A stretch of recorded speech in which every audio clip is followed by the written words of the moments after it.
Vienas. Labas vakaras, brangieji. Ačiū. Kaip gerai, kad jūs atėjot čia ieškoti Dievo. Aš tikiu, ar ne? Įsivaizduokit, kad mes visi atėjom į pasimatymą su mūsų viešpačiu.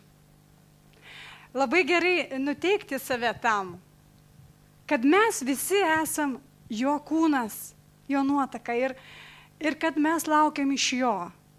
Ne iš žmogaus ir ne iš kažko kito, bet tik iš jo.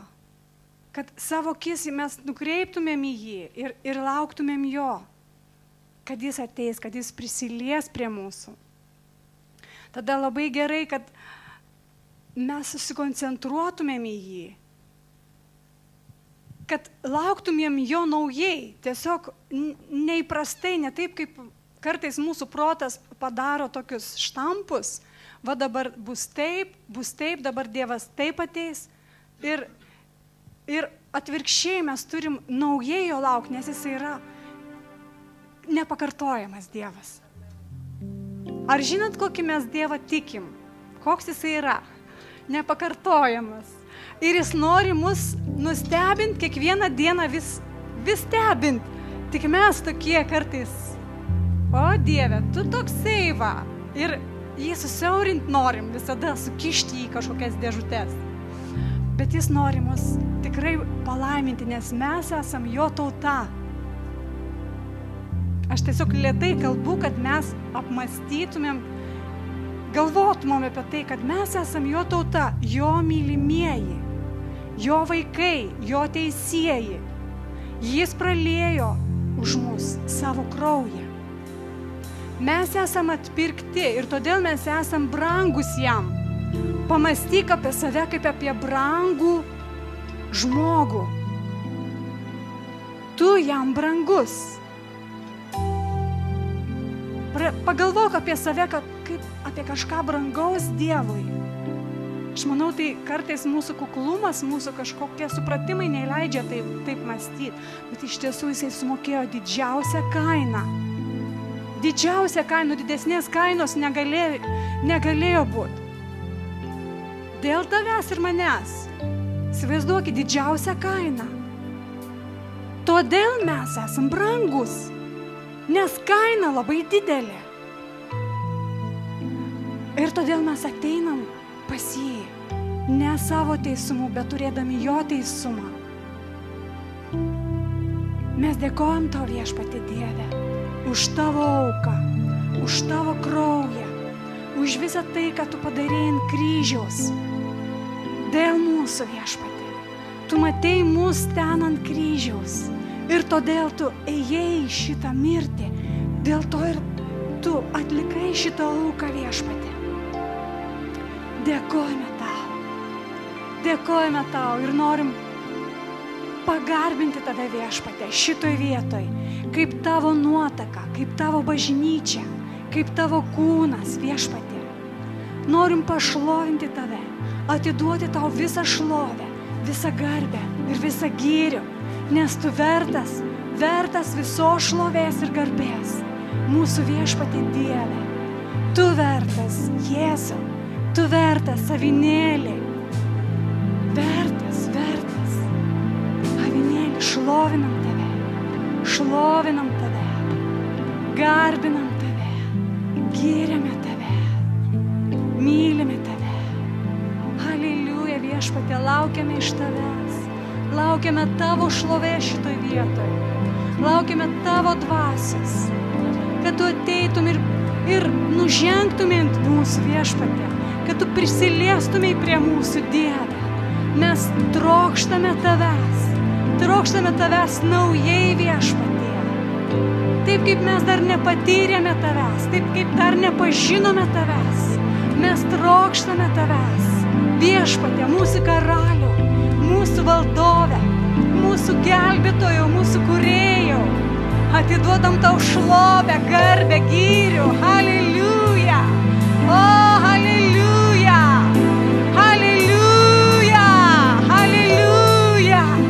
Mes trokštam išreikšti tau visą garbę, Dieve.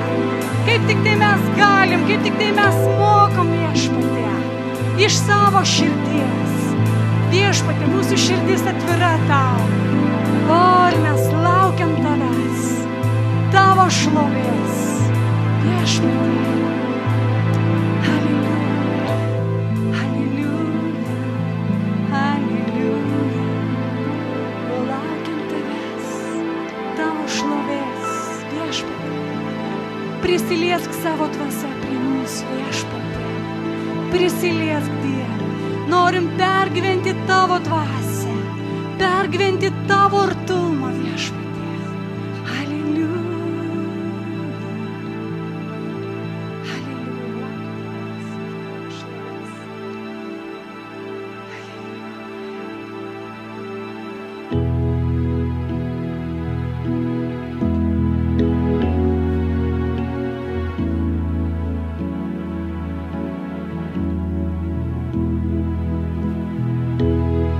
Laukiu tavęs ir tavo šlovės, mano Dieve, prašau, prisiliesk prie manęs, tavo dvasia teapreiškia tave, mano Dieve, aš noriu pagarbint tave, tik tave.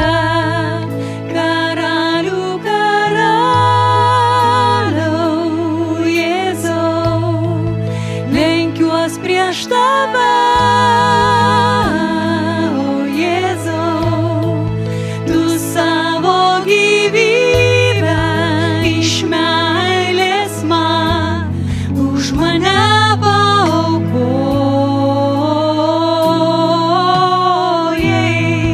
karalių karaliau, Jėzau, lenkiuos prieš tave.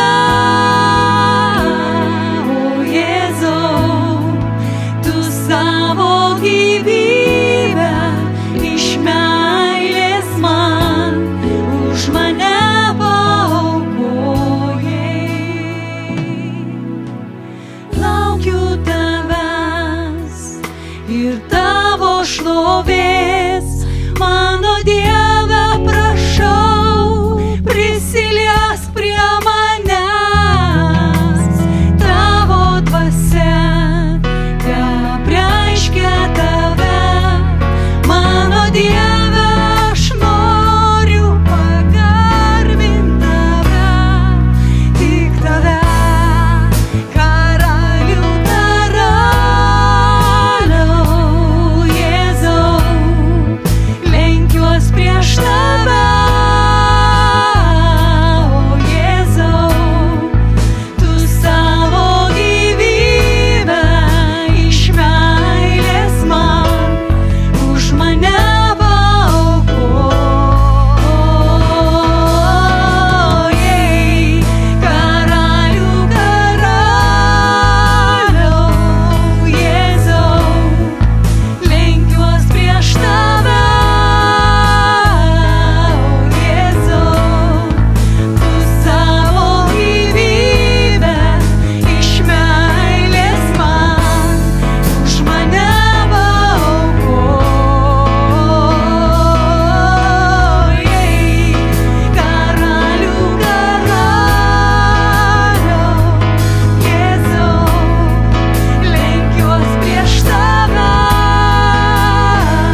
šaukiamės tavo vardo, viešpatie.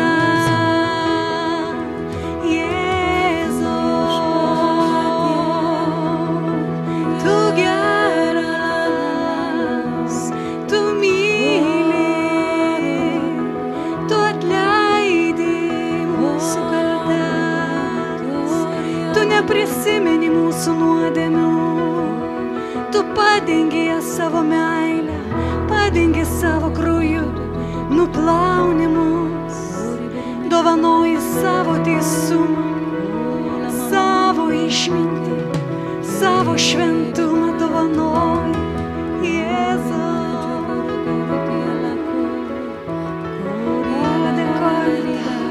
Dėkoju, ačiū tau. Ačiū tau, Jėzau.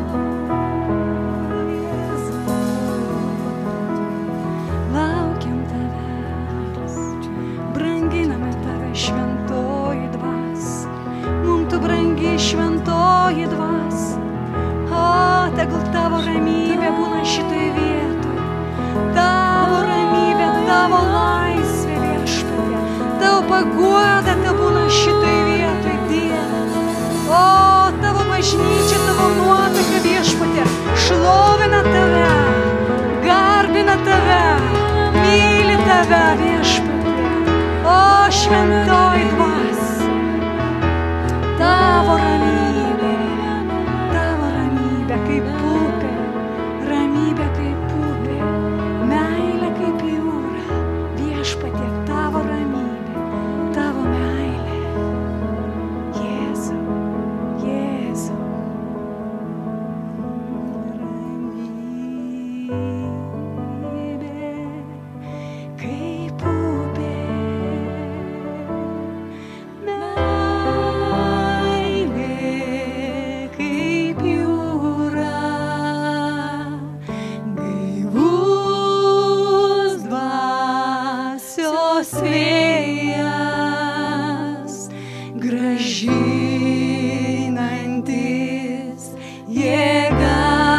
Gražina jėgas, tu džiaugsmo šaltinis, gydanti versmė, dvasia šventoji,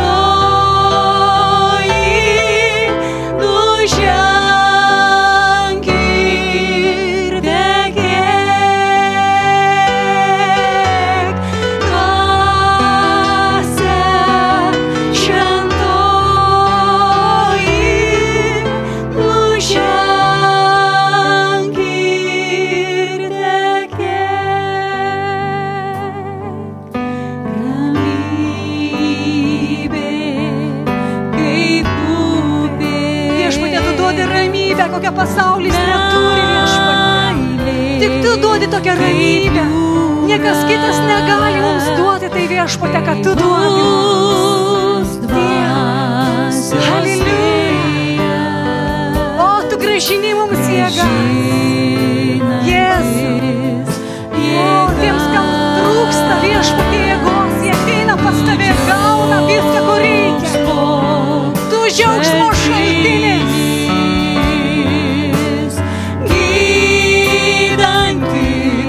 Gydytojas Jėzau.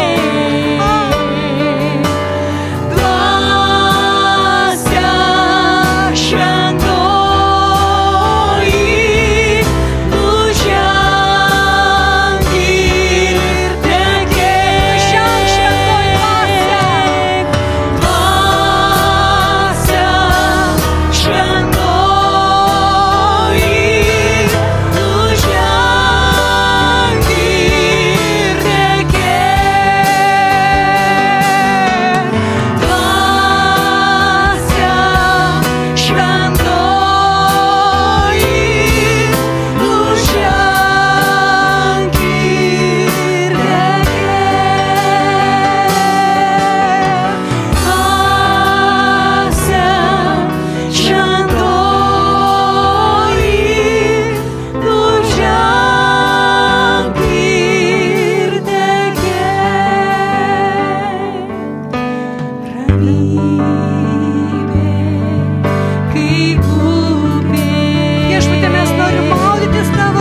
savo darbus mūsų tarpe, viešpatie.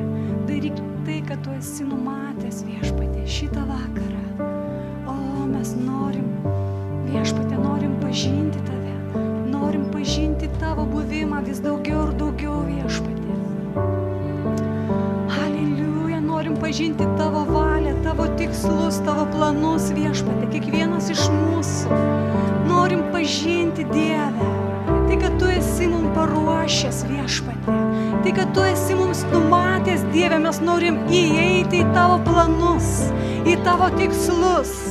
Viešpatie, paruošk mus savo darbams, Dieve, savo planams, viešpatie, kad mes būtume tinkami tau, Dieve, kad mes būtumėm jautrus tau, šventoj dvasia. O, viešpatie, kad mes būtumėm prieinami tau, Dieve, kiekvieną dieną prieinami, viešpatie. O, čia kuromės, sakurdėjai.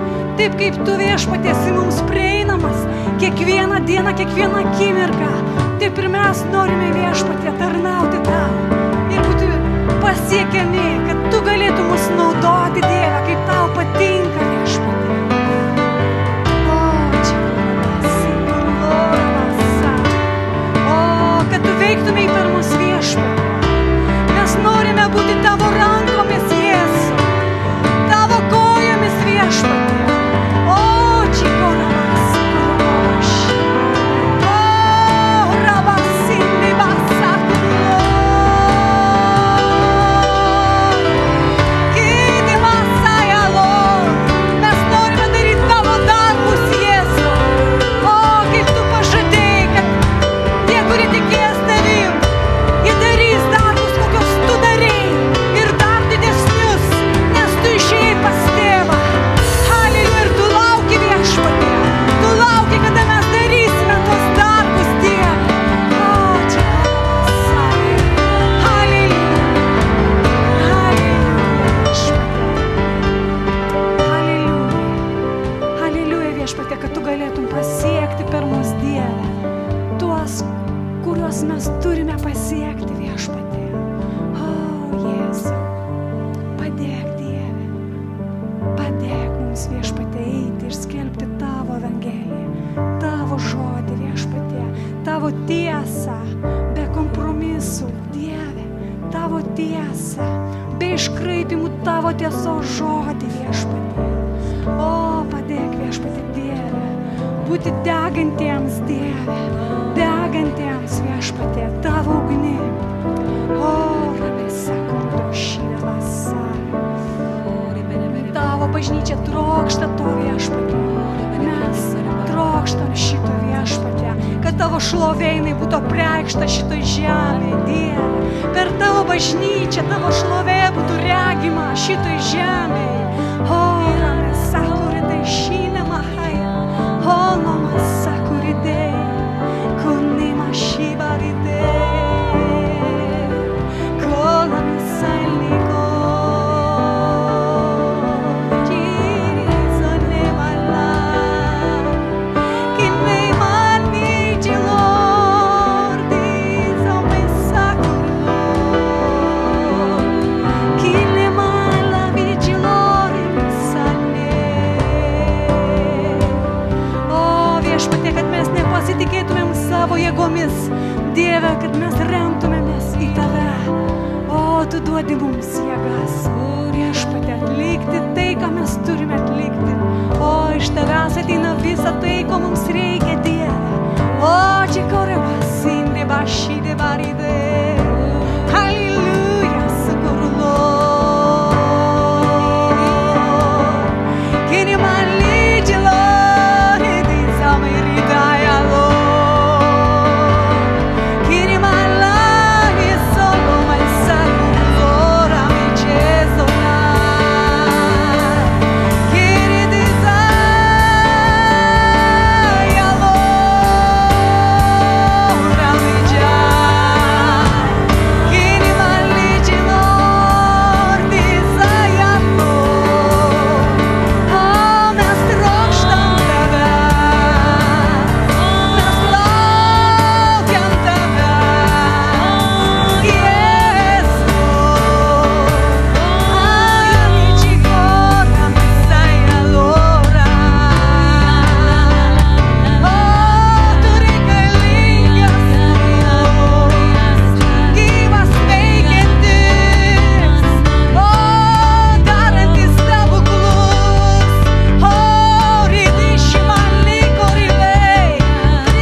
ji priklauso Dievui.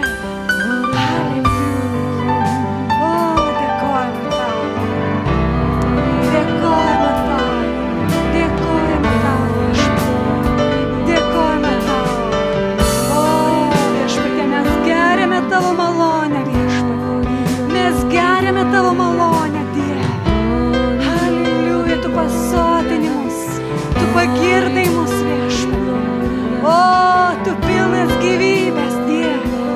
O, tu pilnas jėgų. O, tu sakai, tie, kurie ištroškę, ateikite ir gerkite iš manęs. O, tie, kurie išalkę, ateikite ir pasisotinkite.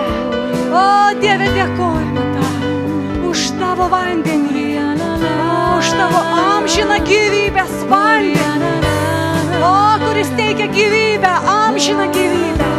O, nuo tavo sosto, Dieve, trykšta srovė, kuri girdo mus, Viešpatie, dėkojame tau.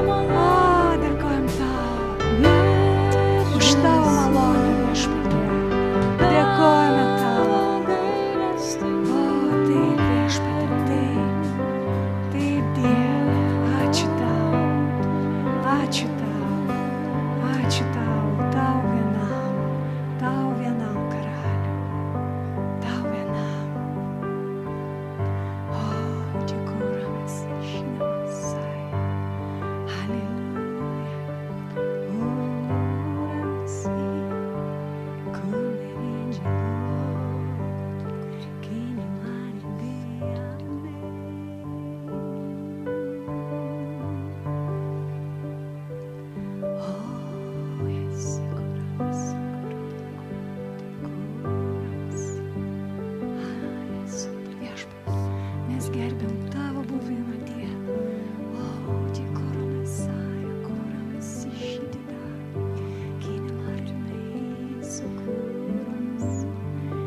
Už gyvenimo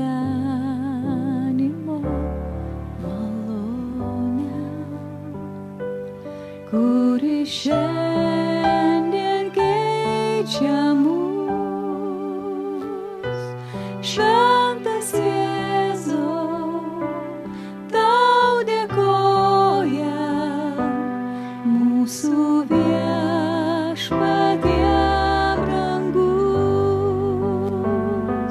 Šventas Jėzau, tau dėkoja mūsų Viešpatie brangus.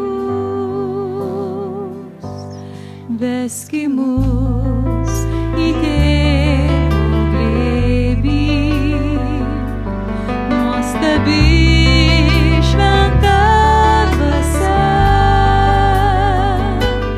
Mūsų širdys susilieja, šiandien garbina tave. Mūsų širdys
nepaniekini mūsų Viešpatie, bet ateini Viešpatie, apsireiški Dieve, priartėjai prie mūsų Viešpatie, leidi pajusti save Dieve.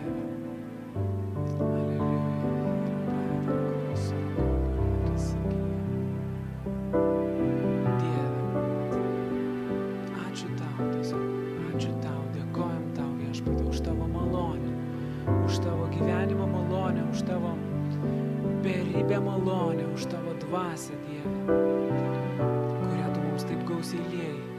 Aleliuja. Aleliuja, Viešpatie. Ačiū tau.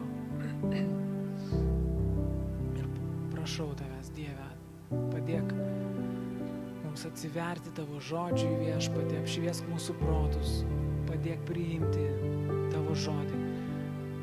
Padėk palikti visus rūpesčius, Viešpatie, mesti visus rūpesčius ant tavęs, Dieve, kad mes galėtumėm džiaugtis tavo artumu, tavo žodžiu, Viešpatie.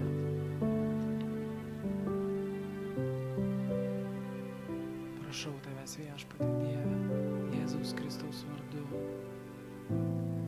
Ačiū tau.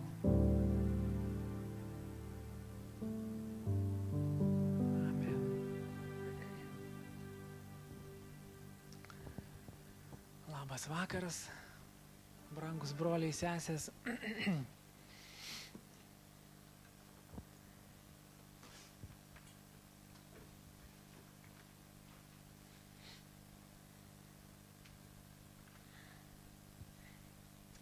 Paskaitysiu keletą rašto vietų. Pradžiai Romiečiams 1 skyrius 7 eilutė. Visiems Dievo numylėtiesiems, esantiems Romoje, pašauktiesiems šventiesiems. Tebūna jums malonė bei ramybė nuo mūsų Dievo Tėvo ir Viešpaties Jėzaus Kristaus. Paskui kitą laišką, 1 Korintiečiam, 1 skyrius 3 eilutė.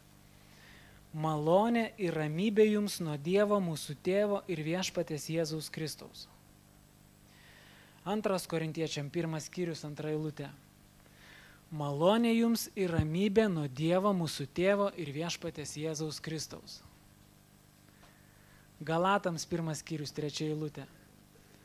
Malonė ir ramybė. Malonė ir ramybė jums nuo Dievo Tėvo ir mūsų Viešpaties Jėzaus Kristaus.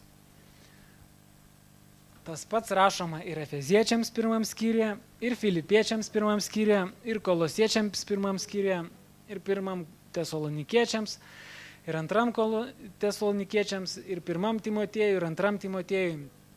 Žodžiu, visur kalbama malonė jums ir ramybė nuo Dievo Tėvo ir mūsų Viešpaties Jėzaus Kristaus. Tai šiandien ir panagrinėsime malonės temą. Ką Paulius rašo, kas per dalykas yra ta malonė, kuri ateina nuo mūsų mylinčio Tėvo ir Viešpaties Jėzaus Kristaus.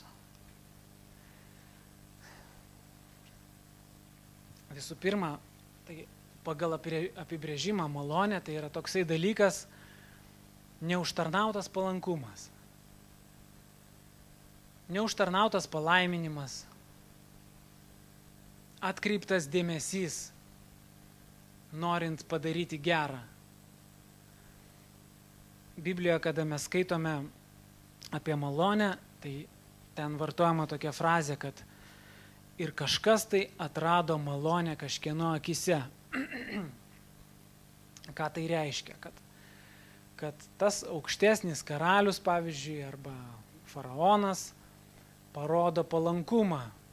Tarkim, Juozapo gyvenime Dievo malonė pasireiškia tuo, kad kur jis eidavo, nors jis turėjo daug sunkumų, bet malonė išaukštindavo, jis būdavo pastebimas ir tiek kalėjimo prižiūrėtojas parodydavo jam palankumą, tiek Egipto faraonas, Esteros knygą, jeigu skaitom, tai karalius parodo malonę Esterai. Ir daug yra tų istorijų, kur tiesiog kažkas tai aukštesnis, turintis didesnę valdžią, parodo savo palankumą, gerumą mažesniam. Tai yra Dievo malonė. Kaip ta Dievo malonė pasireiškia mūsų gyvenime, mūsų kaip krikščionių. Tai visų pirma, tuo, kad mes įtikėjome. Tikėjimas prasideda nuo malonės. Tai galime pasižiūrėti 1 Timotiejui, 1 skyrių, 14 eilutę.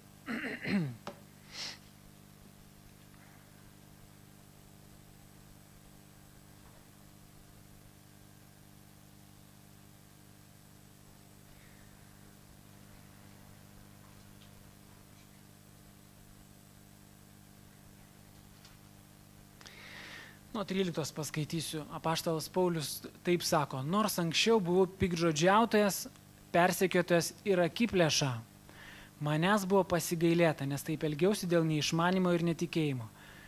Bet mūsų viešpaties malonė išsiliejo be saiko su tikėjimu ir meile Kristuje Jėzuje. Taigi, tai, kad mes tikime, tai, kad mes esam tikintieji, tai visų pirma yra Dievo malonės darbas mumise. Žinoma, toliau, tarkim, gyvendami su viešpačiu, tai mes galime stiprinti savo tikėjimą, auginti jį, bet pradžia pareina iš Dievo. Toks jo yra malonės pasireiškimas mūsų gyvenime. Antras dalykas, ką mes turime per malonę, per Dievo malonę, tai išgelbėjimą ir išteisinimą. Iš tiesų, kai pagalvoji, tai Šventas raštas sako, kad mes buvome mirę savo nusikaltimais, nepažindami Dievo, gyvenome rūstybėje, buvome rūstybės vaikai, buvome mirę savo nusikaltimais. Ir kai pagalvoji, koks yra numirėlio nuopelnas, kad jį prikelia? Ką numirėlis gali padaryti, kad jis prisikeltų? Nieko. Visiškai nieko. Jeigu tu miręs, tu esi tinkamas tik užkasimui, o niekam daugiau. Jokiam geram darbui ir niekam. Taigi, antras malonės darbas yra mūsų išgelbėjimas, mūsų prikelimas naujam gyvenimui ir mūsų išteisinimas. Apie tai galime paskaityti Efeziečiams 1 skyriuje. Nuo 1 eilutės, nuo 7 eilutės.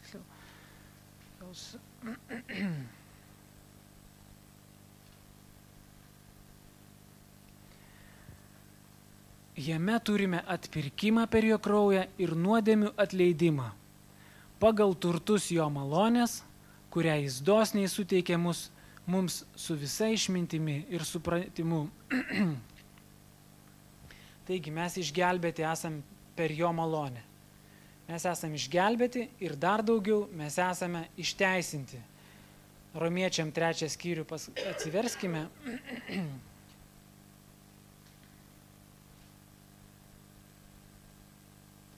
Nuo 22 eilutės. Dievo teisumas, tikėjimu į Jėzų Kristų duodamas visiems, kurie tiki. Nėra jokio skirtumo, nes visi nusidėjo ir stokoja Dievo šlovės, o išteisinami dovanai jo malonę dėl atpirkimo, kuris yra Jėzuje Kristuje. Dievas jį paskyrė permaldovimo auka, veikiančią per tikėjimą jo kraujo gale. Jis parodė savo teisumą tuo, kad būdamas kantrus nenubaudė už nuodėmes padarytas anksčiau ir parodė savo teisumą dabartiniu metu, pasirodydamas esąs teisus ir išteisinantis tą, kuris tiki Jėzų. Taigi, viešpaties suteiktas teisumas iš tiesų tai yra vienas iš didžiausių dalykų, kurias Dievas įdėjo man į širdį ir suteikė apreiškimą.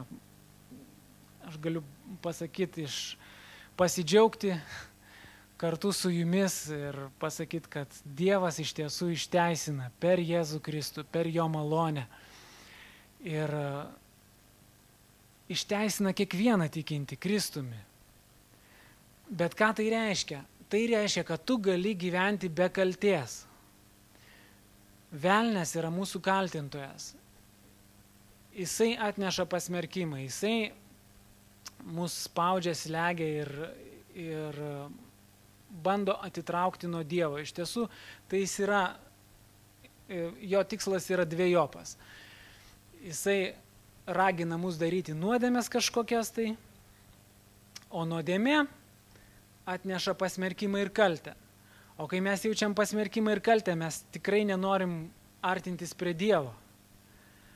Bet Dievo darbas, Dievo malonė yra tokia, kad jisai atleidžia mums mūsų nuodėmės iš savo malonės ir suteikia mums teisumą. Jisai duoda mums galimybę džiaugtis, duoda mums išteisinimą ir džiaugsmą, laisvę tiesiog. Džiaugtis Dieve, gyventi su Dievu laisvai be kalties jausmo. Tai yra labai daug.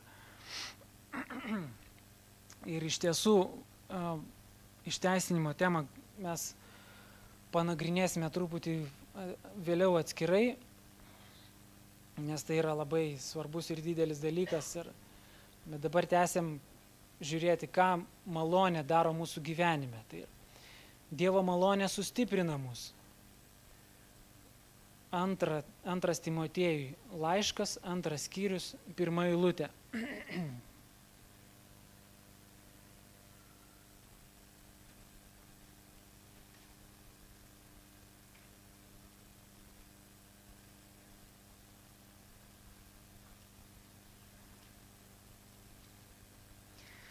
Taigi, tu, mano sūnau, būk stiprus malonę, kuri yra Kristuje Jėzuje. Malonė stiprina mus. Malonė suteikia mums jėgų pereiti per išmėginimus, per išbandymus visokius. Jis stiprina mus tikėjimo kely. Pasižiūrėkime dar 2 Korintiečiam laišką 12 skyrių. Beje, aš raginu kiekvieną bažnyčios lankytoją atsinešti užrašus ir užsirašinėti pamokslus. Ne dėl to, kad aš pamokslauju, aš dažnai gal ir nepamokslausiu, bet dėl to, kad mes nežinom, kada mus paliečia Dievo žodis. Ir jis yra labai brangus. Mes galim labai daug girdėti Dievo žodžio visokio ir jis reikalingas mums, kad jis atnaujintų mūsų protą. Bet prote neužsilaiko ilgai ir yra nustatyta taip, kad jeigu nori kažką tai įsiminti, turi pasikartoti kelis kartus. Taigi mano gyvenime, pavyzdžiui, yra gal kokie 4 ar 5 pamokslai, kurie yra labai giliai įsirėžę į mano širdį ir palikę labai gilų pėdsaką. Bet jeigu aš nebūčiau jų užsirašęs, tai aš juos ir būčiau turbūt pamiršęs paskui. Kartais netgi išeini iš bažnyčios ir pamokslas gali atrodyti eilinis, vienas iš eilinių, bet ten kažkur tai įkrenta sėkla Dievo ir jį pasilieka ir tu jauti, kad tas žodis jis yra labai stiprus tavy ir jisai veikia tave. Todėl gerai yra prisiminti, tiesiog persiskaityti, kas užrašyta, prisiminti tas rašto vietas, kurios paliečia. Taigi dabar 2 Korintiečiams laiškas.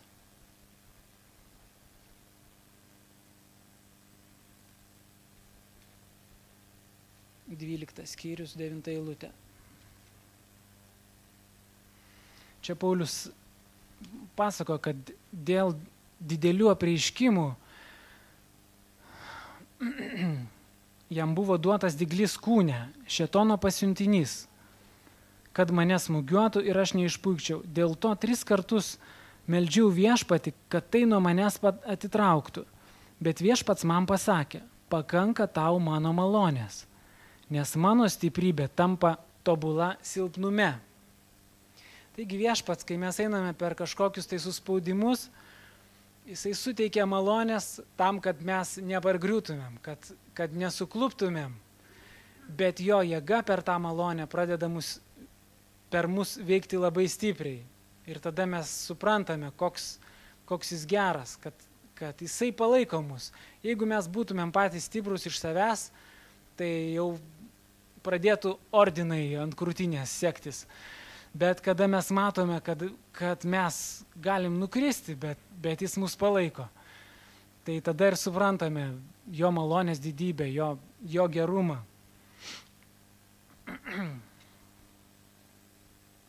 Ketvirtas malonės darbas mumise ir dėl mūsų. Tai yra atsakytos maldos.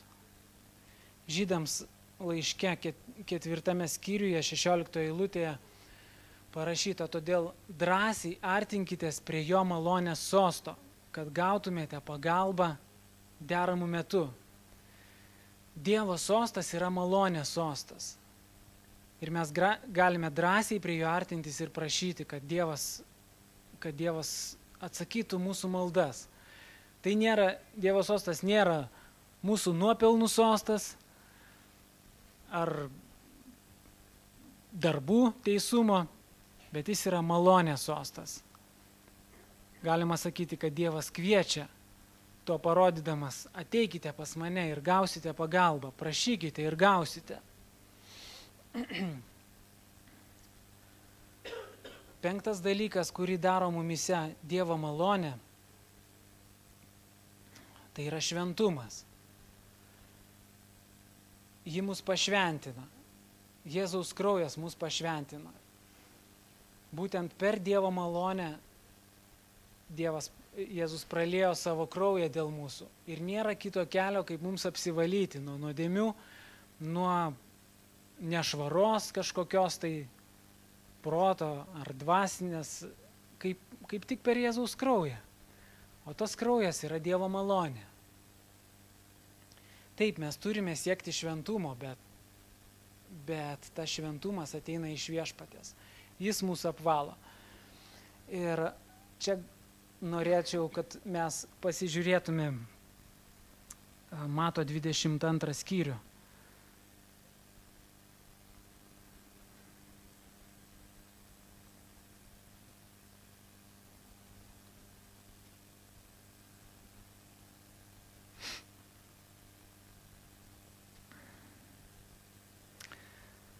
Čia yra įdomus palyginimas parašytas.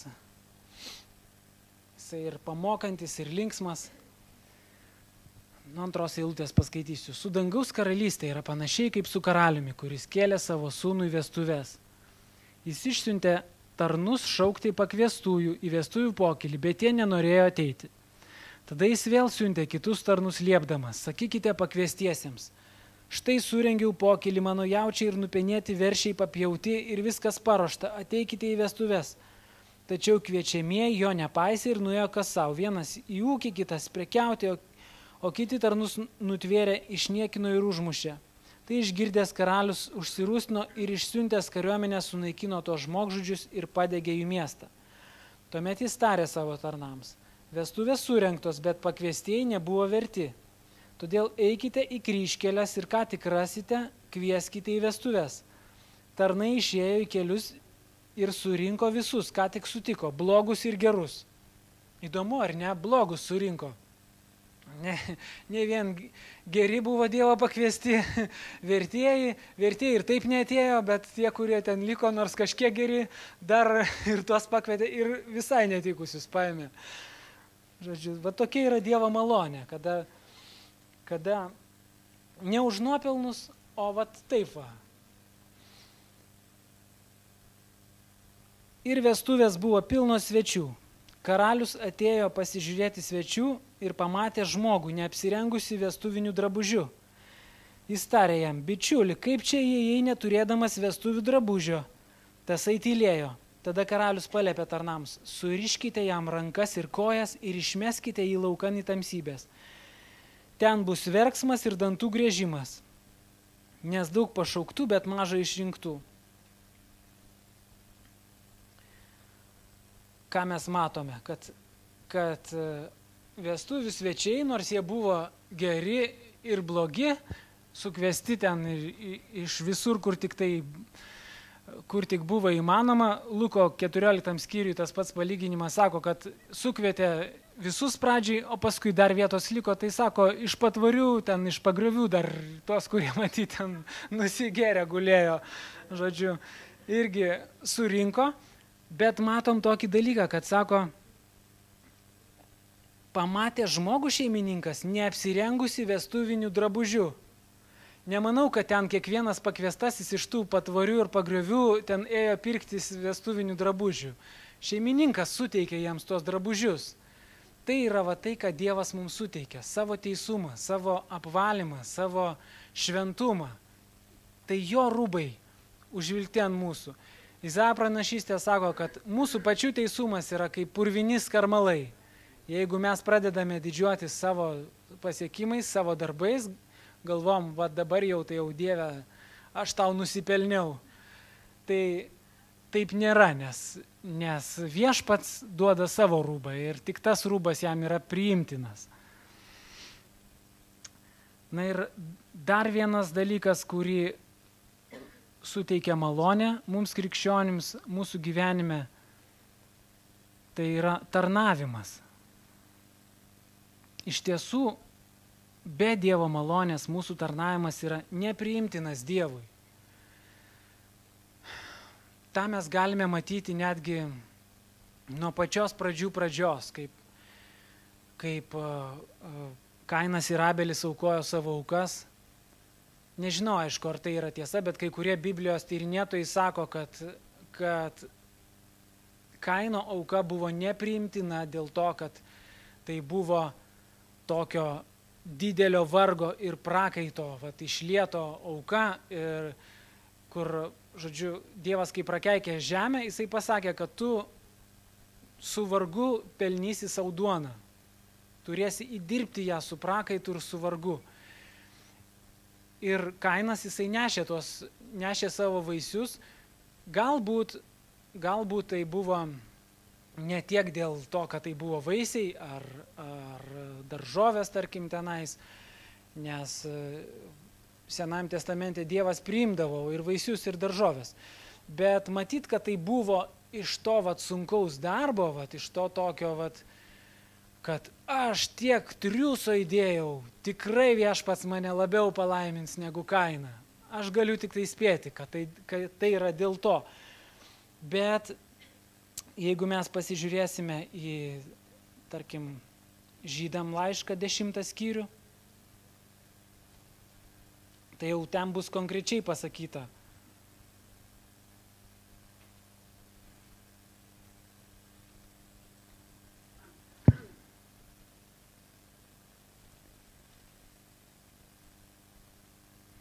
Atsiprašau, Žydams 12 skyrius, 28 eilutė.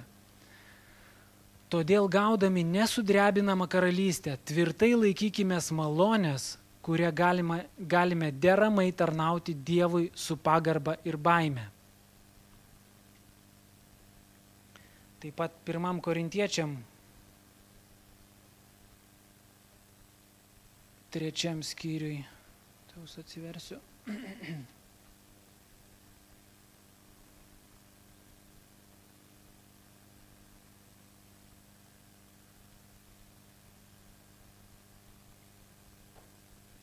Pagal Dievo man suteiktą malonę, aš kaip išmintingas statybos vadovas padėjau pamatą, o kitas stato ant jo. Tegul kiekvienas žiūri, kaip stato. Taip pat ir 1 Korintiečiam 15 skyriui, 10 eilutė. Bet Dievo malonė esu, kas esu, ir jo malonė man neliko bergždžia. Bet aš darbavausi daug daugiau už juos visus, nors ne aš, bet Dievo malonė esanti su manimi. Yra daugiau dar rašto vietų, kur Paulius sako, kad kas yra tarnai, kas yra Paulius, kas yra Kefas, kas yra Apolas, tik tarnai, kurie iš Dievo malonės pasitarnavo, kiekvienam pasitarnavo viešpačiui. Ir tai yra labai svarbu suprasti, kad Dievas priima tarnavimą iš mūsų, jis suteikia mums malonę tarnauti, bet tai yra jo nuopelnas, tai yra jo tarnavimas, jo darbas mumise, tai, kad mes galime jam patarnauti, tai, kad jis priima, leidžia, kad jam būtų patarnauta. Tai yra Dievo nuopelnas.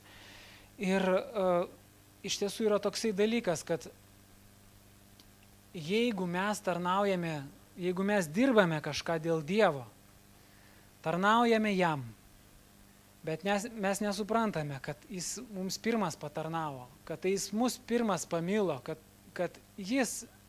mes esam jam priimtini ne dėl to, ką jam darom, mes daromės išdidus ir galime matyti pasiekmes tokių darbų, kaip Jėzus pamokslavo, kas buvo pagrindiniai Dievo tarnai tuo metu. Tai buvo fariziejai, sadukėjai, rašto žinovai, bet jie purtėsi Jėzaus.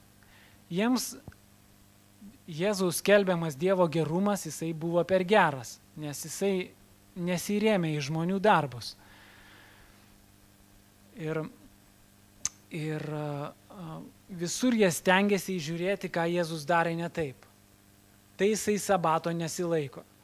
Tai jisai ten, žodžiu, nusidėlius priima, su jais sėdi, su jais, žodžiu, muitininkų ir nusidėlių bičiulis ir, žodžiu, rajūnas vadino taip ir net, žodžiu, vyno gerėjas jo.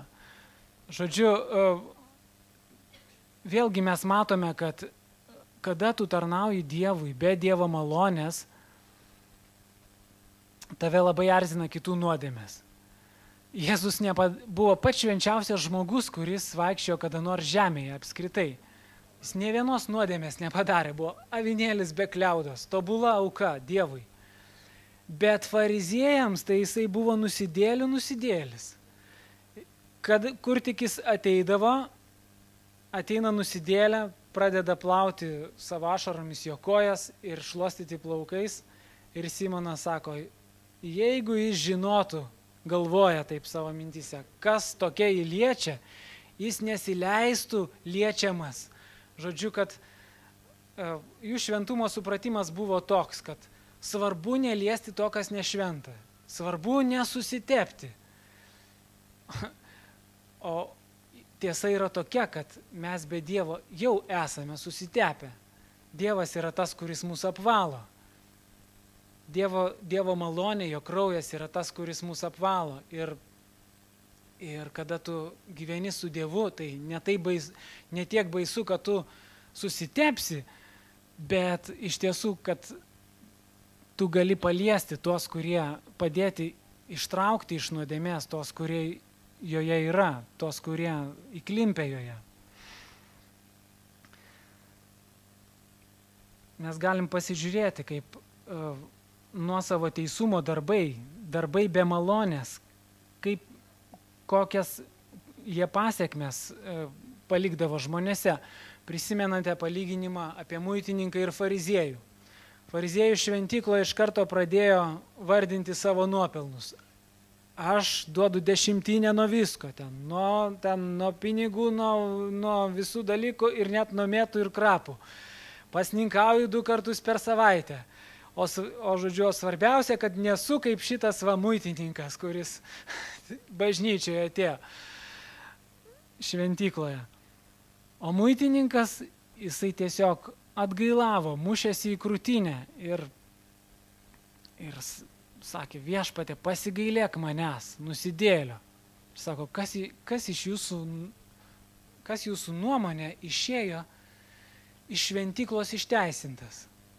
Ogi muitininkas, tas nusidėlis, kurį fariziejus niekino, kuris buvo galbūt iš tiesų nedoras, bet jis turėjo minkštą širdį, jis nesididžiavo prieš Dievą. Jis savo ordinais prieš Dievą nemojavo. Pamenate palyginimą apie vyresnį sūnų, apie 2 sūnus, kurie gyveno pas tėvą ir jaunesnysis sūnus buvo palaidas, pasiėmė tėvo palikimo pusę, išėjo, iššvaistė turtą ir paskui jau, kai badas jį prispaudė ir kai nelaimės visiškai prispaudė, grįžo namo. Kokia buvo vyresniojo sūnaus reakcija? O, mano brolis sugrįžo, kaip aš džiaugiuosi. šlovė Dievui, broli, kaip aš tavęs pasiilgau. Ne, tai buvo pyktis. Kaip tai tėvas įpriėmė atgal šitą niekšą, kuris iššvaistė jo turtą. Aš tai jam tarnauju visą laiką, o man nieko neduoda. O tas grįžo ištaškęs visą turtą ir jam puotą sukėlė. Žodžiu, mes žinome, kad šventas raštas sako, kad Dievas nėra šališkas žmonėms, kad jis myli visus, bet vyresnysis sūnus rėmėsi darbais. Jisai ne tai, kad patys darbai buvo blogi, ne tai, kad blogai buvo tai, kad jisai dirbo, blogai buvo tai, kad jisai galvojo, kad jo darbai jam kaupia nuopelnus. O iš tiesų Dievo meilė buvo bešališka, abiems vienoda. Tik kažkodėl vyresnysis sūnus to nematė. Aš suprantu vieną dalyką, kad Dievo be nuolankumo neišeina suprasti. Todėl, kad Dievas nevertina mūsų pagal mūsų darbus. Jisai vertina, kai mes jam tarnaujam iš tyros širdies, kai mes jį mylim, jisai vertina ir džiaugiasi tuo, bet jis neleidžia didžiuotis tuo, ką mes jam darom. Pamenate palyginimą apie tarnus vynuogyne. Išėjo šeimininkas ir pasamdė kažkiek tai darbuotojų iš ryto į savo vynuogyną. Jie pradėjo dirbti, šeimininkas po kelių valandų vėl atėjo į aikštę, vėl rado kelis be darbo, vėl pas save pasišaukė. Jie pradėjo dirbti, trečią kartą išėjo, vėl atėjo darbininkų kažkiek tai ir jie pradėjo dirbti. Ir paskutinius paėmė, kurie te dirbo 1 valandą. Kai baigėsi darbo diena, jisai pasišaukė tos darbininkus ir sako savo tarnui, o dabar išdalink jiems atlyginimą, kiekvienam po denarą, pradėdamas nuo paskutinių. Paskutiniai gavo denarą ir tie, kurie buvo pirmieji, kurie visą dieną dirbo, atėjo, irgi gavo denarą. Ir jie murmėjo prieš šeimininką, sakė, tu sulyginai mūsų jais, mes tiek dirbome, o tu mums denarą kaip ir jiems. O ką šeimininkas pasakė? Sako, ar tavo akis ne dėl to pikta, kad aš geras? Sako, aš jiems tiek pat noriu duoti daug, kiek ir tau. Taigi, esmė yra tokia, kad Dievas atlygina už darbą, bet jis neleidžia jo savo darbais didžiuotis. Nes tai, kad jis pakviečia mus į savo darbą, tai yra jo malonė. Tai yra jo suteiktas tarnavimas mums. Ir to tarnavimo ženklai yra tai, kad mes galim tarnauti su džiaugsmu. Mes suprantam, kad čia ne mes nešam visą tas sunkes plytas ant savo pečių, bet tai Dievo darbas, jis mus pašaukia į tą darbą ir jis mums padeda jį nuveikti. Kaip pasilikti malonėje? Per tikėjimą. Romiečiams 5 skyrius, 2 eilutė sako, per tikėjimą pasiekėme tą malonę, kurioje stovime ir džiaugiamės Dievo šlovės viltimi. Per pasilikimą Jėzuje, per meilę jam. Efeziečiams 6 skyriui 20 eilutėje sako, tai aš pacituosiu, kad neiškraipyčiau.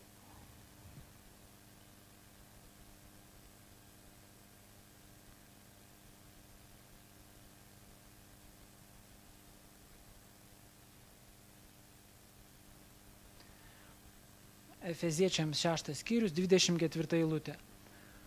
Malonė visiems, kurie nuoširdžiai myli mūsų viešpatį Jėzų Kristų.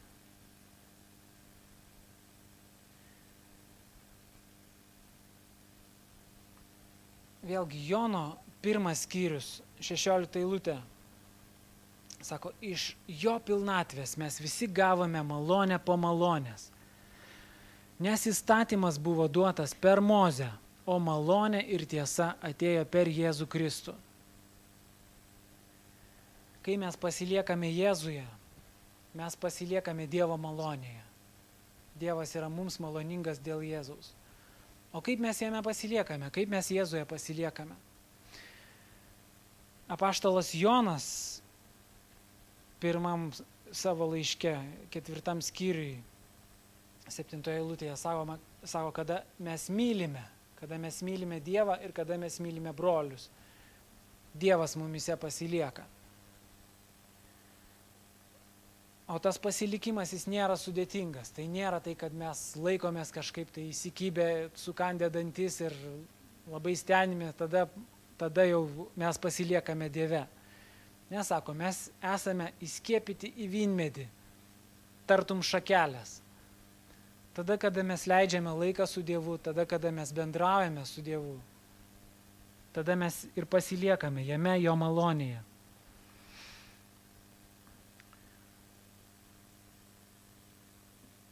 Ir vienas iš svarbiausių dalykų, kaip mes pasiliekame malonėje ir kaip mes gauname malonę, tai yra per nuolankumą.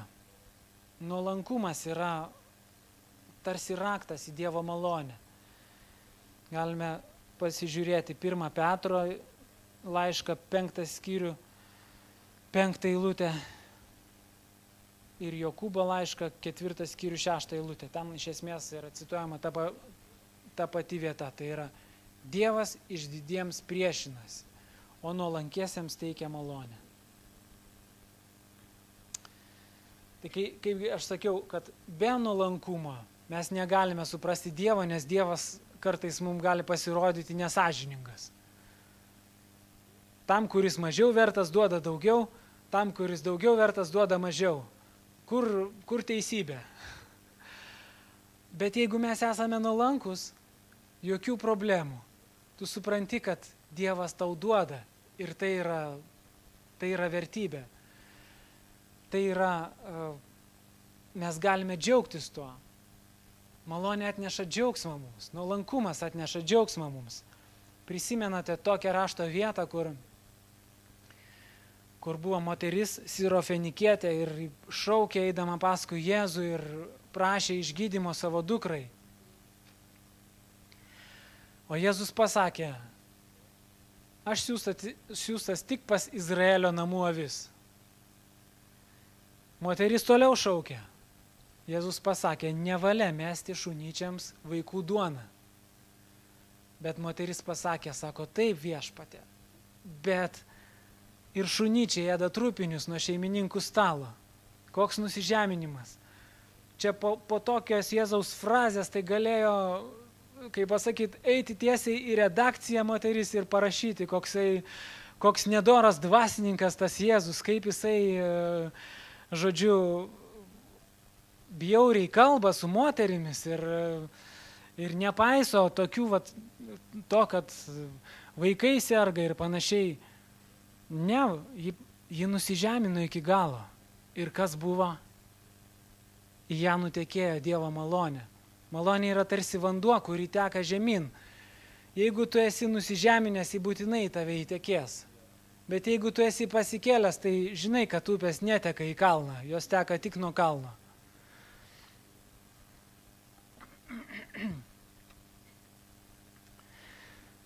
Kaip augti malonėje? Mes augame malonėje, priimdami ją.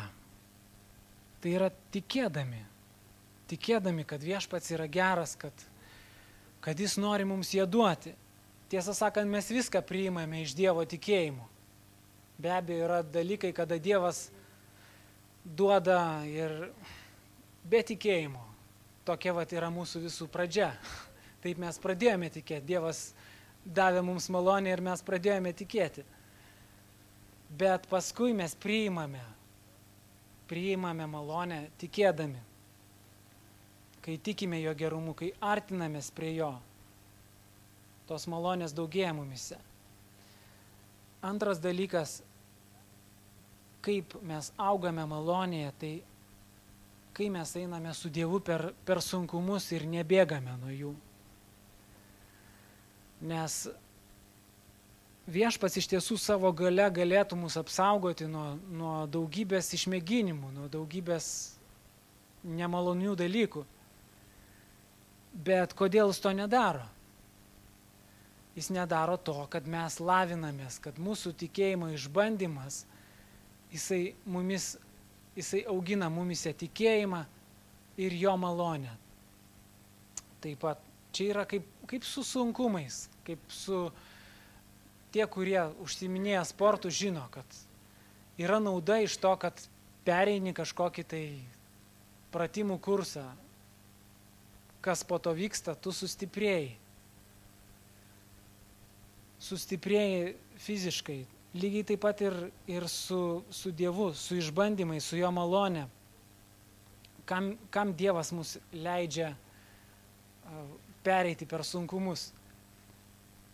Girdėjau vieną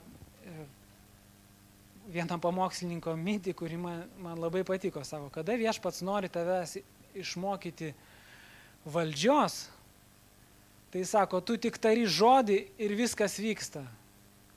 Tarkim, lygos pasitraukia tenai, kažkokios tai problemos dingsta, vos tik tu pasimeldi, vos tik tai tu įsakai šėtonui trauktis, jisai čia pat ir pasitraukia.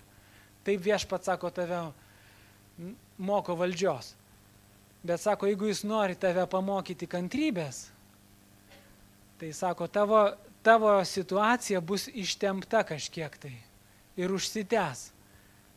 Sako, ir kiekvienas Dievo vyras, Dievo moteris, kiekvienas Dievo tarnas turi strijas, turi tempimo žymės savyje. Jie yra pratampyti. O sako, kam Dievas leidžia tave pratampyti? Tam, kad į tave daugiau sutilptų. Tai va.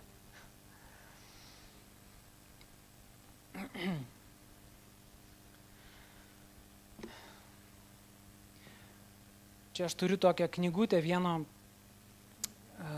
Dievo vyro, kuris yra pasišventęs maldos tarnavimui. Nežinau, ar jis dar tebėra gyvas, bet iš tiesų nuostabi knygutė apie tai, kad Viešpats jį pašaukė melstis, užtarti kitus. Jis galbūt net nėra charizmatas, nežinau, ar jis meldžiasi kalbom, bet visas jo gyvenimas yra nusėtas tiesiog stebuklų, taip kaip Dievas atsako į maldas. Kaip Viešpats ateina į mūsų į žmonių situacijas ir jas išsprendžia. Ir jisai kalba vienam iš skyrių,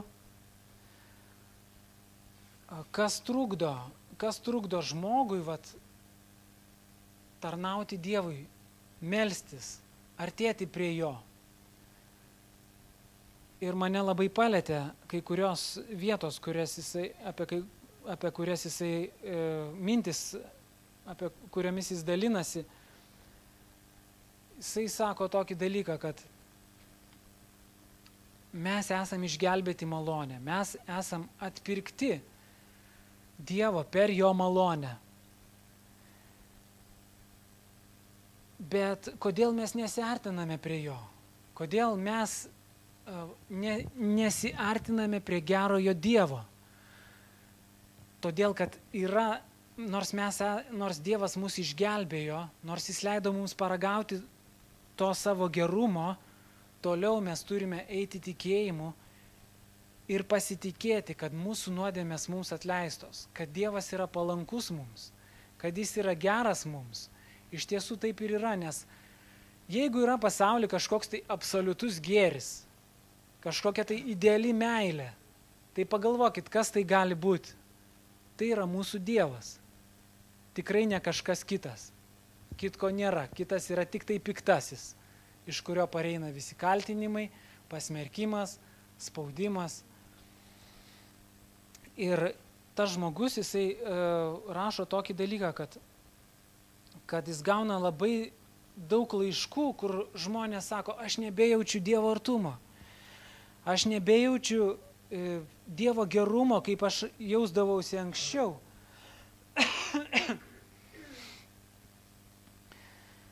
Ir jisai rašo jam keletą patarimų.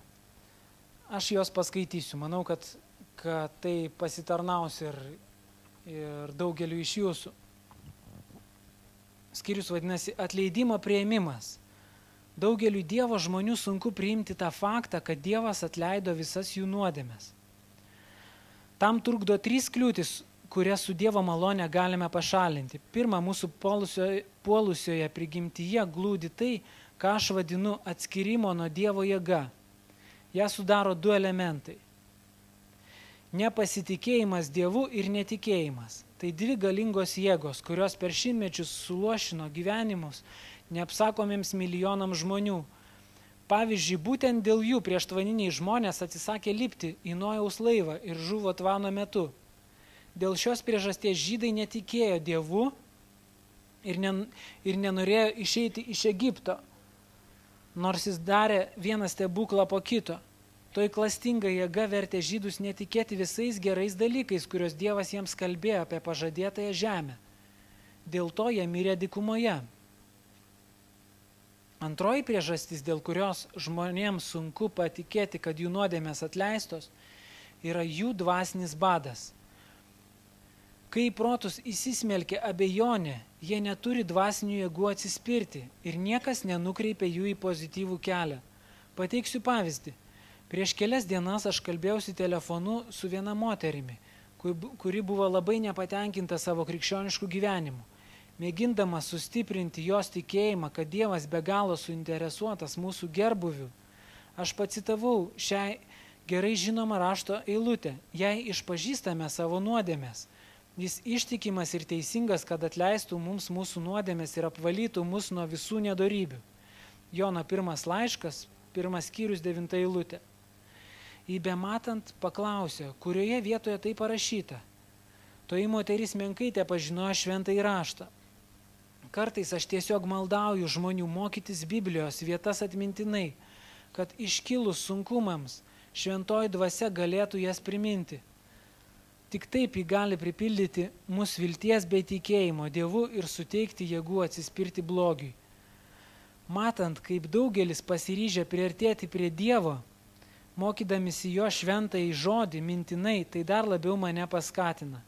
Aš regiu, kaip tarp jų darbuojasi šventoji dvasia ir tai nuostabu. Trečioji priežastis trukdanti žmonėms priimti atleidimą yra tai, jog šėtonas pakirto žmonių pasitikėjimą Dievo gebėjimo atleisti. Kai dar lankiau spiritistų bendruomenę, kurie kartą vienas iš jos narių man pasakė, demoniškoms dvasioms patinka žaisti su žmonių protais. Jos taip meistriškai pažadina mintis bei vaizdinius, kad žmonėms atrodo, jog tai jų pačių samprotavimai. Jis su didžiausiu pasitenkinimu gyrėsi, kaip dvasios gali suaktyvinti vaizduotę ir paskatinti vienus žmonės pamėgti, o kitų nekęsti. Jos gali sukelti begalinį džiaugsmą arba priešingai didžiausią nusivylimą ir depresiją. Kai sakau, kad mus gali veikti šėtono pasiūlymai, tai nereiškia, jog esame apsėsti demonų, kaip pernelyg dažnai tvirtino išlaisvinimo maldų tarnautojai. Atsakydamas į tokius laiškus, kurį ištraukas citavau šios skyriaus pradžioje, aš ypač stengiuosi padrasinti jų autorius.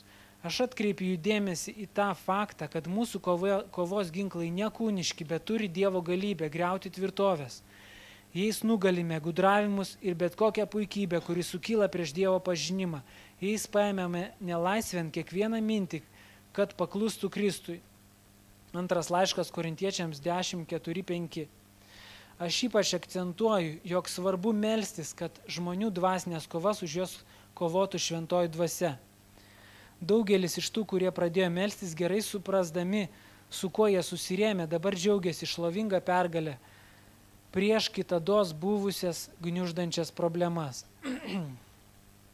Ir toliau jisai ragina mokytis Dievo žodį, mokytis tas rašto vietas, kurios stiprina, kurios padeda patikėti Dievo gerumu, kurios padeda matyti tai, kad Dievas yra už mus, tai, kad jis yra geras, nes iš tiesų tai mūsų jausmai keičiasi, kaip jūros bangos. Juos reikia pažaboti, kaip arkliui žaslus įdėti į burną. Nes jeigu mes pasižiūrėsime didžiųjų Dievo vyrų gyvenimus, tarkim, to paties Liuterio arba Džono Bunjano, jie pereidavo per baises kančias, tikėdami, kad Dievas yra nusiteikęs prieš juos. Jie tiek daug uoliai visko darydavo dėl Dievo ir visiems nesijautė, kad Dievas juos myli.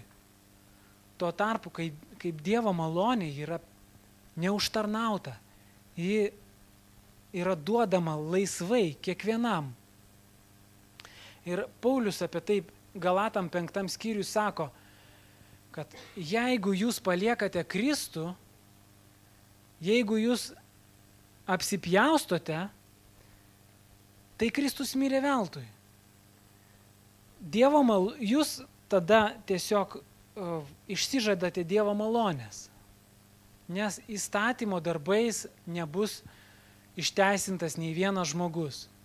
Taigi mūsų tie jausmai, kada mes ten padarom dėl Dievo kažką tai ir mes jaučiamės gerai, nepadarom, pradedam jaustis blogai ir galvom, kad Dievas mus jau paliko ir atmetė. Dievas mus prikėlė, kai mes dar buvome mirę, paaukojo savo sūnų už mus. Ir jo auka yra tokia didelė, kad joje sutilpsim ir mes, ir dar tiek kartų, kiek gyvens po mūsų. Jame sutelpa viskas, jo malonė yra begalinė, jo aukos dydis yra begalinis.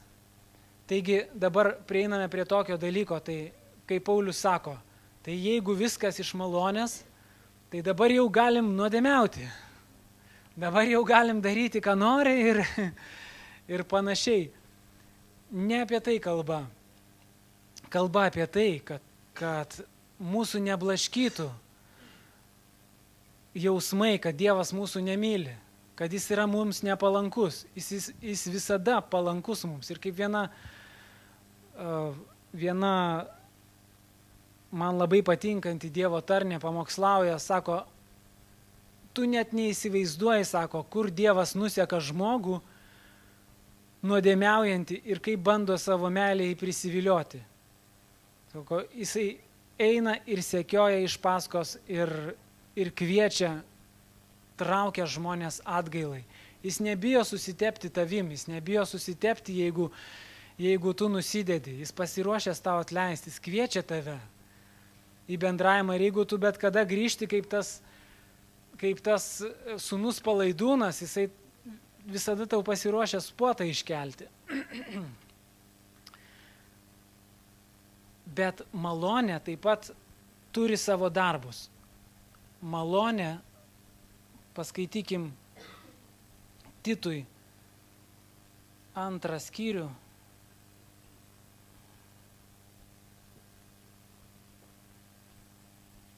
11 eilutė. Nes gelbstinti Dievo malonė pasirodė visiems žmonėms ir moko mus, kad atsisakę beidevystės ir pasaulio geidulių, santūriai, teisiai ir pamaldžiai gyventume šiame amžiuje, laukdami palaimintosios vilties ir mūsų didžiojo Dievo bei gelbėtojo Jėzaus Kristaus šlovės pasirodymo. Jis atidavė save už mus, kad išpirktų mus iš visų nedorybių ir nuskaistintų savo ypatingą tautą, uolę geriems darbams. Taip pat apaštalas Paulius laiške Romiečiams 6 skyriui sako, kad nuodėmė nebeturi jums viešpatauti. Kaip jūs anksčiau buvot pavedę savo kūno narius tarnauti nuodėmiai, taip dabar paveskite juos teisumui. Iš tiesų, kai mes įtikėjome, nepasikeitė nei mūsų akių spalva, nei plaukų spalva. Kūnas pasiliko tas pats. Ir kaip mes galėdavom vieni daugiau, kiti mažiau šėlti su pasauliu ir kažką tai džiūgauti nuodėmėj pasaulio, taip dabar galime tai daryti su Dievu.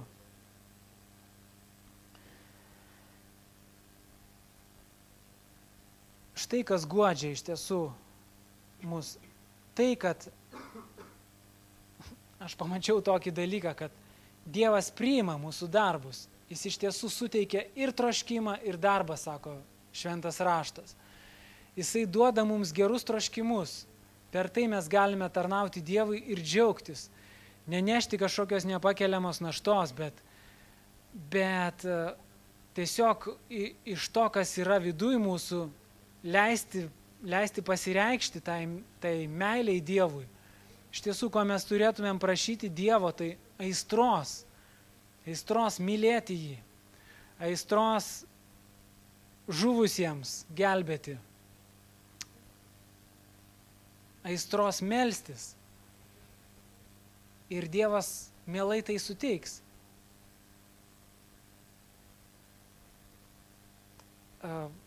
Pamačiau dar tokią įdomią rašto vietą, kur sako Abraomui Dievas, sako, iš Izaoko tau bus pašaukti palikuonis. Abraomas tikėjo, jo kūnas atsinaujino ir jisai, kaip sakant, pasidarė vaiką su Hagara, ne su Sara. Bet ką Dievas sako? Sako, gerai, kad tu savo tikėjimo darbais tiek daug pasiekėjai, savo tikėjimu atsinaujinai, pradėjai daryti tai, kam aš tave esu pašaukęs, bet, sako, tai tik pusė darbo, antra pusė bus taip pat mano. Sako, vaikas bus iš Saros ir iš Saros bus visi palikuonys tavyje palaiminti. Taigi, Dievas priima mūsų darbus. Jis nori, kad mes būtumėm uolus jam. Bet mes turime suprasti, kad tai yra, kad viską, ką mes gauname iš jo.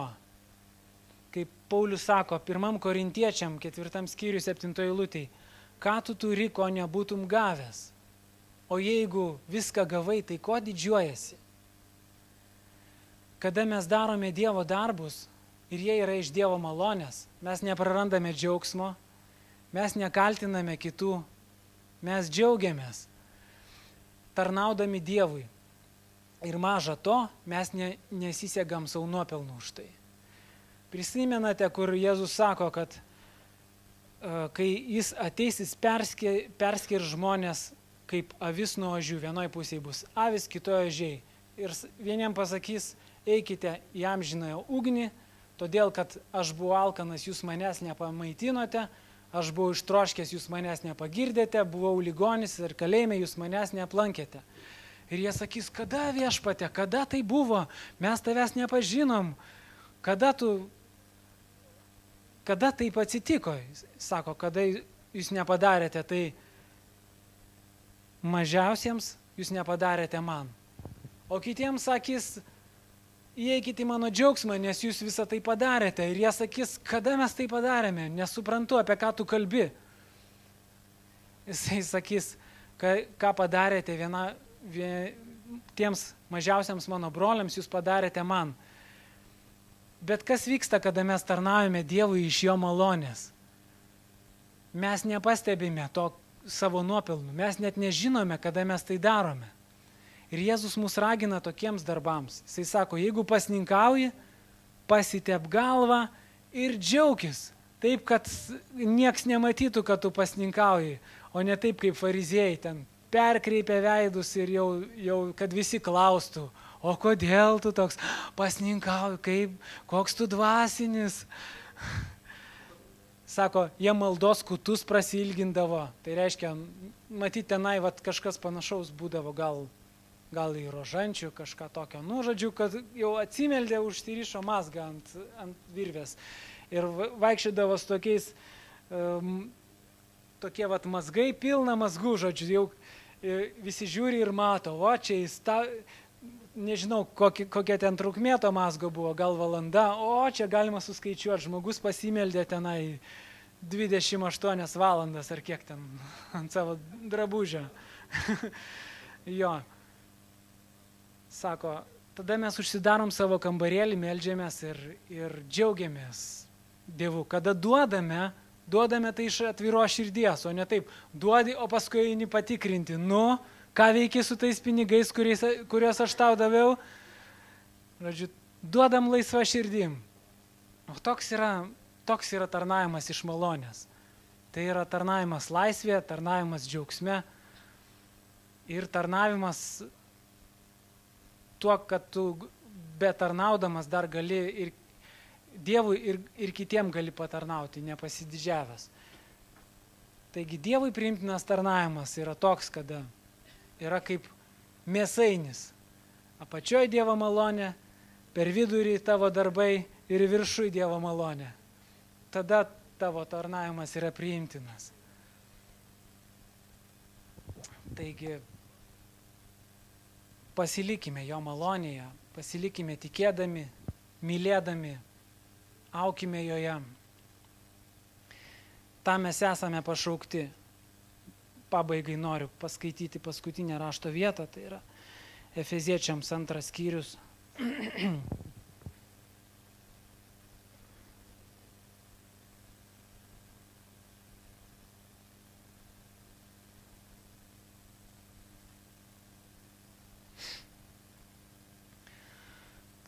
Nuo 5 eilutės. Mūsų mirusius nusikaltimais atgaivino kartu su Kristumi. Malonė jūs esate išgelbėti. Kartu prikėlė ir pasodino danguje Kristuje Jėzuje. Kad ateinančiais amžiais savo gerumu parodytų mums beribius savo malonės turtus Kristuje Jėzuje. Taigi, broli, sesė, noriu padrasinti tave, kad tu esi pašauktas Dievo maloniai.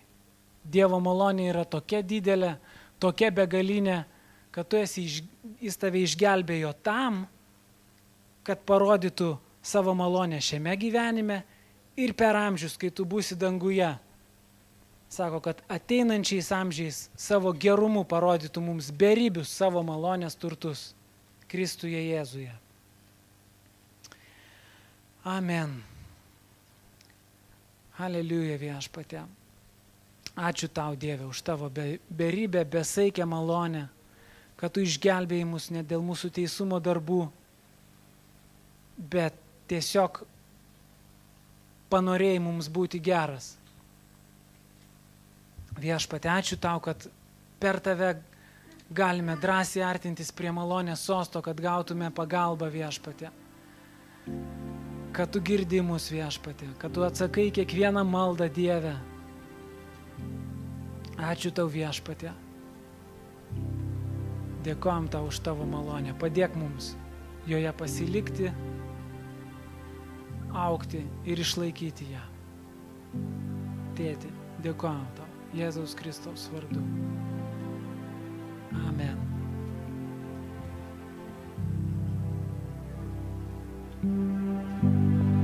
Haleliuja. Broliai Arūnai, ačiū už gerą žodį. Tikrai Dievas nori mus visus kviesti prie savo šaltinių. Dievo malonė nori gelbti. Viešpats yra tikrai mums maloningas ir geras. Ir mums reikia, mes tiek turim poreikio. Šitas pasaulis tiek turi poreikio. Brangieji, atsakymai visi yra pas Dievą. Tiesiog reikia gilintis prie jo sosto, gilintis prie malonės. Ir malonė yra atsakymas man. Ir Dievas per mane nori išlieti savo malonę pasauliui. Ir čia yra nuostabu. Čia yra mūsų Dievas. Ir jam visa šlovė, jam visa garbė. Aleliuja. Ačiū, Arūnai. Ačiū. Brangieji, dabar surinksim paaukojimus. Ir ta auka, čia yra irgi atsakymas Dievui. Čia irgi yra tas dalykas, kur mes sakom, Dieve, mes pasitikim tavimi. Ir čia yra siekla, kurią aš noriu sieti į Dievo karalystę. Noriu sieti jo malonę. Brangieji, mes turim tokias galimybės. Čia ne bankas Noras, kuris gali bankrotą kažkokį tai, ten dar kažką tai. Čia yra Dievo Čia yra Dievo malonė. Ir čia yra gerai sieti būtent į viešpaties darbus, į jo karalystę. Haleliuja. Haleliuja. Ir kol, broliai, kas nors patarnaukit, prašom, surinkit paaukojimus. Ir dabar informacija bus tokia, kad rytoj, ketvirtadienis, 9 valandą bus rytinė malda. Sesuo Božena ateis ir praves maldą. O penktadienį, 19 valandą, mes turėsime pasninką ir maldą čia, šitoj vietoj. Irgi prašom visus, dalyvaukit, ieškokit viešpačio veidą, gilinkitės į jo malonę, kad surasti gyvenimo pagrindus, kad su Dievu kartu eiti. Dievas tikrai nori atidaryti, išlieti savo malonę, savo meilę. Malonė, dar rusiškas žodis yra blagadats. Čia yra toks laikas, yra tokia vieta, kur tu gali keistis. Keisti savo gyvenimą, savo širdį, savo charakterį. Tu gali tapti kitoks. Kur tu gali dar tapti kitokiu ir dar panašu į Dievą? Tik tai su Dievu. Bet tam yra paskirta malonė. Malonė. Patys mes save sutvarkyti negalim. Mes patys save galim nužudyti arba prieiti į tokį stovį, kad jau reikia psichuškę kviesti. Irgi būna, kaip jau labai stengiamės save kažkaip tai patvarkyti. Bet Dievo malonė duoda ramybę, meilę. Ir su tom viskom, tiesiog nuostabu. Gerai, Viešpatie, ačiū tau už šitos pinigus. Ačiū tau, kad mes galime sieti į tavo karalystę, kad tu duodi mums šiandien malonę sieti sieklą į tavo karalystę. Viešpatie, Viešpatie, Dieve, tai tau Viešpatie, daugink, tegul auga, tegul ateina vaisiai. Viešpatie, ačiū tau už tos pinigus, už šitos aukos. Viešpatie, mes mylime tave, mes garbiname tave. Viešpatie, tau te būna visa garbė ir šlovė Jėzaus Kristaus vardu. Amen.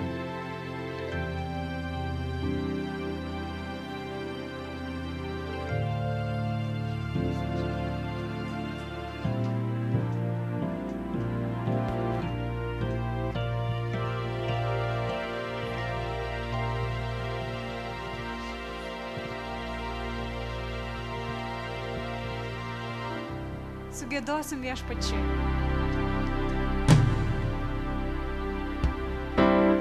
Aš įeisiu pro vartus su dėkojimu širdį ir į kiemus jos sugyriaus giesmėmis. Aš žinau, kad ši diena Viešpaties man duota. Aš džiūgausiu, nes Viešpats geras man. Aš įeisiu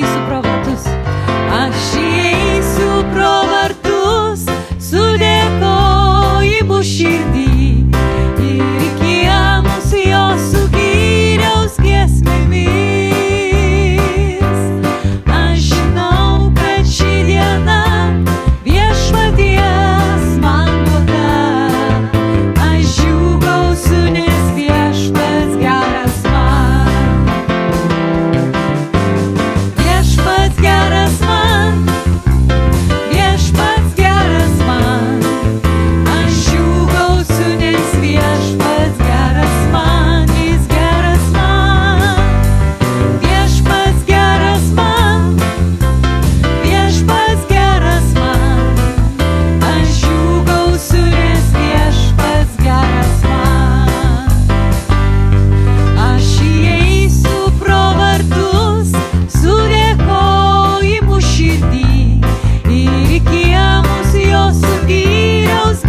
Pasakyk savo kaimynui, kad viešpats geras tau.